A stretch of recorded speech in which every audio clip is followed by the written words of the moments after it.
Şöyle. Bakın tel tel. Aman Allah'ım. Gerçekten yani sadece 50 gram tereyağıyla ipli ipli. Şuraya bakar mısınız? Allah aşkına şuraya bakın. Tel.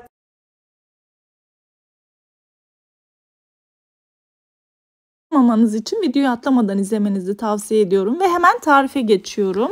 Öncelikle açmamızın hamurunu hazırlamakla başlıyoruz. Bunun için hamur yoğurma kabıma 1 su bardağı ılık su, 1 su bardağı ılık süt, 1 paket instant maya ve 3 yemek kaşığı şeker ekliyorum ve ön mayalama işlemini gerçekleştiriyorum. Evet arkadaşlar, ön mayalamamız tamamlandı. Bu aşamadan sonra 1 çay bardağı sıvı yağ, 2 adet yumurta ekliyoruz. Birinin sarısını üzeri için ayırıyoruz.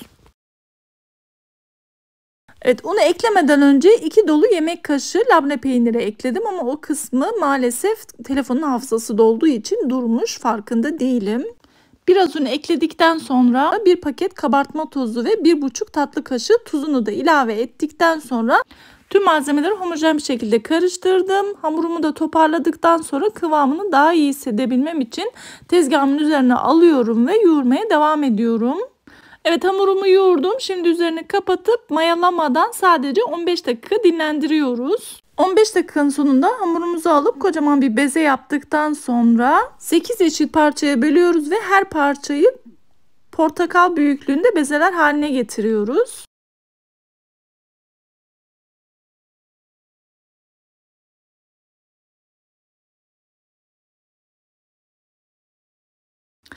Evet arkadaşlar, gördüğünüz gibi bezelerimi yaptım. Şimdi unlamış olduğum tepsime yerleştiriyorum ve üzerini kapatıp hamurlarımı açmaya başlıyorum. Bu arada hamurlarımızı açmadan önce 50 gram tereyağımızı eritiyoruz. Bu arada bir hatırlatma yapmak istiyorum arkadaşlar. Eğer videomu beğenirseniz beğenmeyi ve bir sonraki videolarımdan haberdar olmak için bildirimleri açıp kanalıma ücretsiz abone olursanız çok mutlu olurum. Yorum yapmayı da unutmayın inşallah. Bir de beni diğer sosyal medya hesaplarımdan da takip etmek isterseniz eğer Rahma Baylan olarak aramanız yeterli olacaktır. Evet, ilk bezimi açtım, gördüğünüz gibi büyüklüğünün bu kadar olması yeterli olacaktır. Daha sonra tereyağımdan üzerine gezdiriyorum ve bolca yağladıktan sonra kenara alıp diğer bezelerimi açmaya devam ediyorum. Evet, ikinci bezemi de aynı şekilde açıp yağladıktan sonra bir önceki bezemin üstüne koyuyorum. Toplamda 4 kat olması gerekiyor. Videonun başında da söylediğim gibi daha önceden yaptığım ve milyonlarca izlenen açma tarifi. Bu sefer labne peynirli ve 50 gram tereyağla denedim. Gerçekten aynı sonucu aldım. İnanılmaz güzel oldu ve inanılmaz lezzetli oldu. Hatta daha önceden bir takipçim yorum yapmıştı. Bu kadar tereyağını bana da koysanız ben de çok güzel olurum diye. Bu videoyu o takipçime gönderiyorum.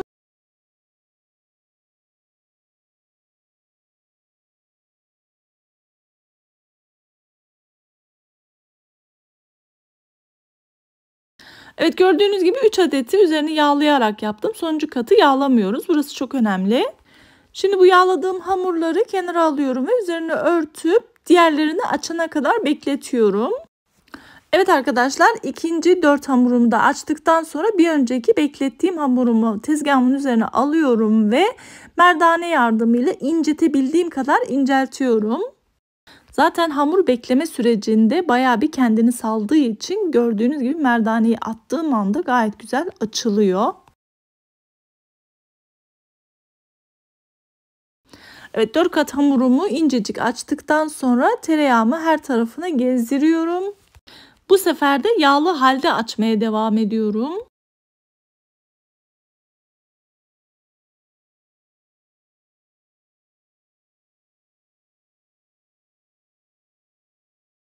Evet, gördüğünüz gibi incecik bir yufka oldu. Bu aşamadan sonra iki taraflı olarak karşılıklı rulo yapıyorum. Daha sonra ortadan ikiye kesip ve her ruloyu 10'ar santim genişliğinde parçalara bölüyorum.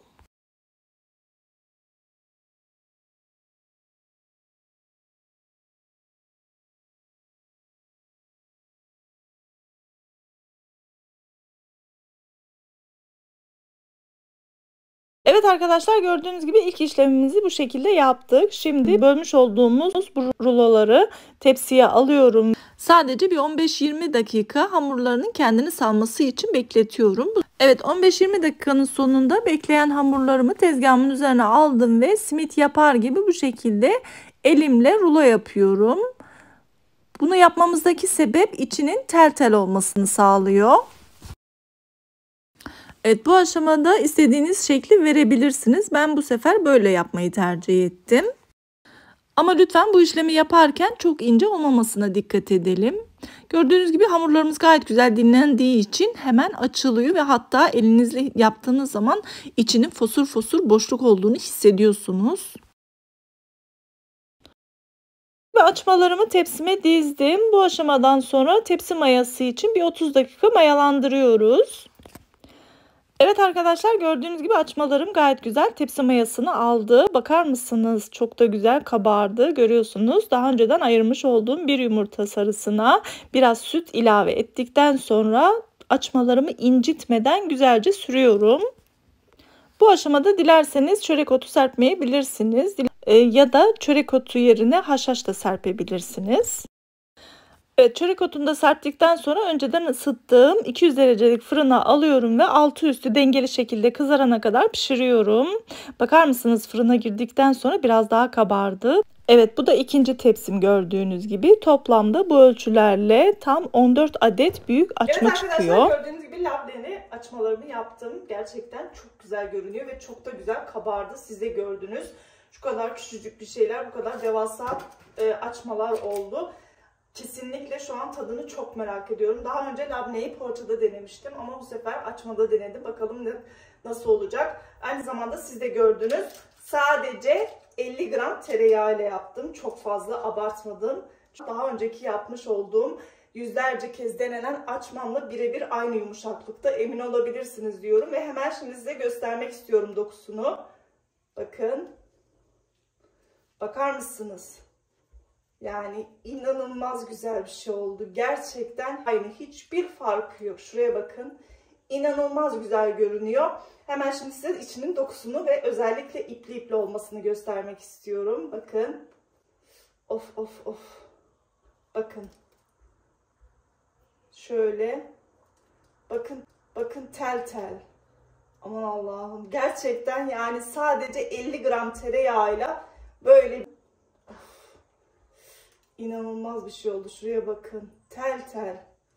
Muhteşem. İpli ipli. Şuraya bakar mısınız? Allah aşkına şuraya bakın. Tel tel ayrılıyor. Hiçbir farkı yok. Daha önceki yaptığım açmadan hiçbir farkı yok. Tek farkı 50 gram tereyağı kullandım. Bir sonraki yeni ve farklı tariflerimde görüşmek üzere. Allah'a emanet olun. Hoşça kalın.